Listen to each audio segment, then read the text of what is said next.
Tonight on the Learning Curve, more school districts getting hit by COVID outbreaks. So how are school nurses getting through the pandemic? Tough job. The Baugo schools in Elkhart County just announcing today they'll be going all virtual again for the rest of this month, too. We have ABC 57 Live team coverage for you on all this tonight. Let's start with Tana Kelly, who has an inside look at the challenges school nurses are facing. Tana? Yeah, Brian, when thinking about learning amidst a pandemic, one of the most important and risky jobs anyone can have is being the school nurse. Our cameras were rolling as a student went through the isolation process. It's a unique and compelling moment we think is worth sharing. However, we do want to mention that we are hiding the student's identity to protect their privacy, and just because this student is in isolation doesn't mean they have COVID.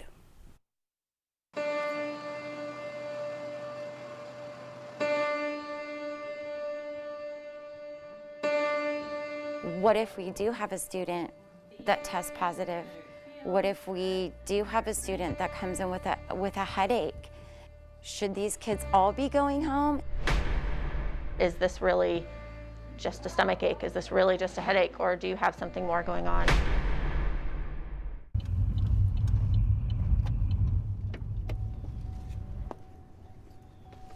Right now we're at Culver Community Schools to give you an inside look at the nurses and how their jobs have changed because of this pandemic.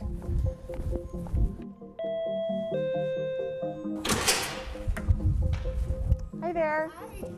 So typically I have students that come in that need daily medicine, so they'll come in the morning.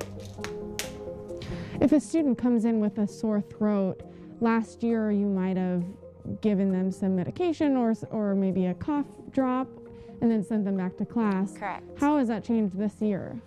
I mean, we can't be too careful now. Prior to the pandemic, what we would assume, like if we've seen any sort of illness or anything, assuming that it may have been a common cold or allergies, we just have to look at those things differently now because the COVID symptoms are so broad and there's such a wide range of those symptoms. So now I'm asking a lot of questions that I probably wouldn't have before. Did you have your temperature checked this morning? So this is the PPE that we use. So that's full gear, so you're protected? Absolutely, yep. And so I have the gowns, the shields, and the gloves. Right after speaking with Wendy, a student walked in with coronavirus symptoms, and we got to see those safety procedures put to use. What's going on? I need a cough drop. Why? My throat hurts and I have a terrible cough. You do? Yeah. Okay. All right. Well, I'm going to, you know the drill. I'm going to have to call home though, okay? All right. So what we're going to do, we're going to take you to the isolation room until Mom gets here. Okay, kiddo, you ready? Come in.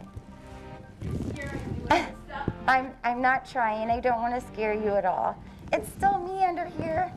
So how many kids have you had to put into the isolation room? I believe 3 at this point. I put my PPE gear on. I do take that student to the isolation room and then I call home. Hey, this is Wendy at the health office at the school.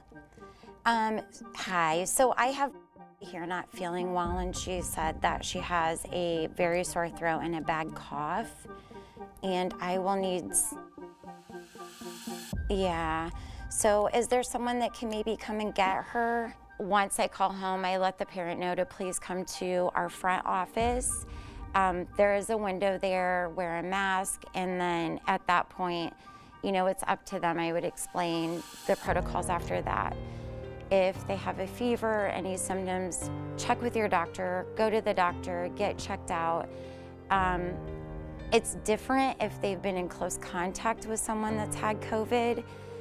That's a whole different ballgame to where then you want them to be at home quarantined for the 14 days. How many kids and staff have had to quarantine?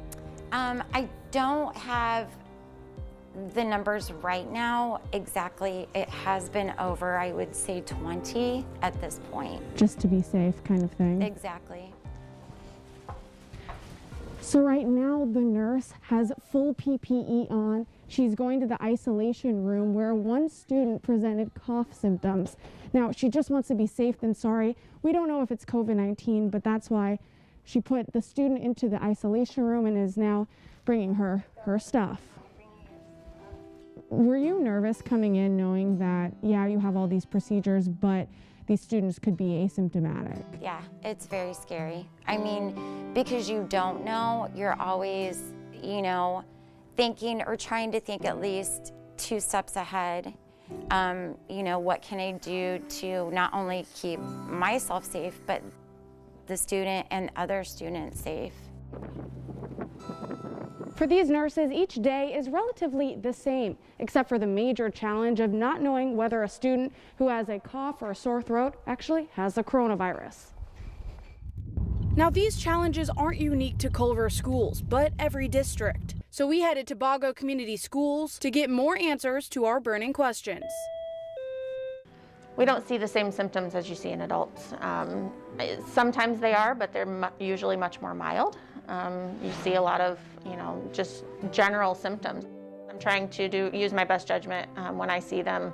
Do I think that this could be corona? I mean, if I believe that it has a possibility of being COVID, I'm gonna have to send them home and have them checked out by their doctor. And I have no way of knowing without a test. I mean, that's not something, I wish that I could just have them walk in and I knew right away, but that it doesn't happen that way.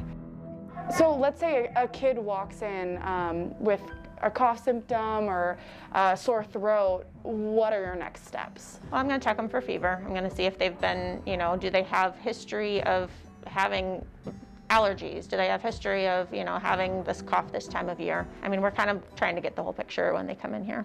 So do you automatically send these kids home or send them to an isolation room if they have any of the very common kind of symptoms that COVID presents? Sure. I mean, if it's a high chance that it's going to be COVID, they're going to go into an isolation room. We have a separate room that's set up for that. Have any students contracted COVID-19 within the school district? I don't know if I'm at liberty to share that. We've had persons in our school system that have had it. Have you had to take any students to the isolation room, and how many?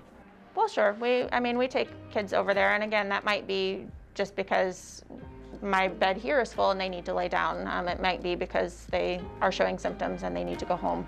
I don't know if I have a number necessarily. Not as many as I expected. Going into the school year, obviously all this planning is in place and everything. Was it kind of a given that you'd see at least one COVID case this school year? Oh, of course. Yeah, I mean, I think that was expected. Especially with the community spread that we have right now, we expect that it's going to start showing up in our school systems. You know, outside, we can't control what kids do. They're gonna still play with their friends. They're gonna still have parties or, you know, family gatherings, that type of thing. So if they're hanging out with friends, they're probably going to share it and bring it into the schools. Put your mask back up for me, kiddo. You know, there's a lot of stigma that surrounds it, and I think parents don't want to hear that word, and you know, it's a scary thing. In the beginning, I wasn't sure what to expect, but then I'm like, I feel like I'm a mom of hundreds of kids. So you just do what you would do to protect your own kids. And that's what I do, whether it's sanitizing, making sure I have plenty of masks, and reminding the kids of washing their hands, just things like that. Pandemics don't just go away. It's not going to be an overnight thing. So unfortunately, there's a new norm, and this is it. School nurses turning into frontline healthcare workers. Tana, how does the quarantine process work at these schools? Are there major differences from district to district? What did you see out there? Well, Brian, I'd say it's very much hush-hush. You know, the nurse puts on PPE, guides the student presenting the coronavirus symptoms straight to the isolation room, and then calls the parents. And Wendy, the school nurse from Culver, even says, quote, "I don't have a sign. We don't advertise it. This is what it is, because if other students were to see that, they may have a little bit of panic." You know, at Baugo Baugo schools, it's very similar. The isolation room is behind the front office, away from the halls where students could walk by. Now, to be clear, it isn't a secret, but schools do want to keep panic and worry away from students and their families.